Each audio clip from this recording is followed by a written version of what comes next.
Welcome to another mini episode, Spiritual Sightings of the Dark Realm.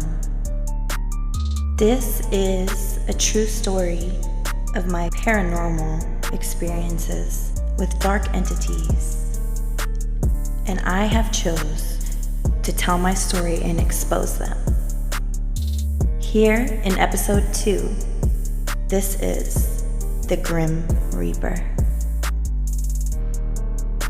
One summer night, when I was about 8 years old, I fell asleep to worship music, as I did every night.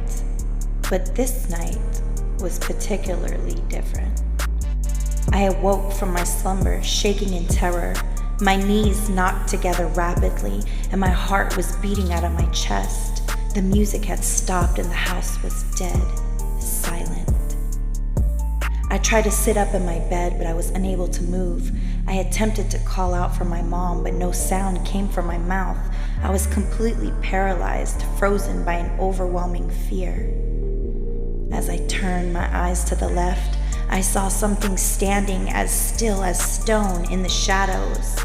A dark, hooded figure loomed by my bedside, cloaked entirely in black. It stood there staring at me. It felt like it had been patiently waiting there all night for this appointed time. It held a scythe, but it had no hands.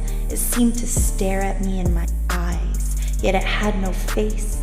The hood was empty and void, a pitch black face of nothingness. I did not know what this was, but I knew I felt threatened. At that moment, I broke free from the clasp of fear and began punching it, but it wasn't phased at all, and I felt as though I was airboxing. Realizing my fists weren't working, I turned to my words. I started to scream the name of Jesus, and I commanded it to leave. Immediately, my knees stopped shaking, and the entity was gone. A profound peace washed over me, and for the first time that night, I felt protected and safe. At the time, I was not familiar with the Grim Reaper's depictions, but as I grew older, I started to see his picture in movies and art.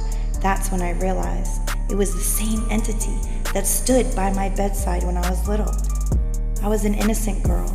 I prayed and I asked God for the name of the entity, and the answer I received was the Destroyer. The enemy comes to kill, steal, and destroy, but the Spirit brings life abundantly. Even as a young, scared child, I started recognizing my spiritual gifts. I knew I wanted to use them for the advancement of the kingdom of love.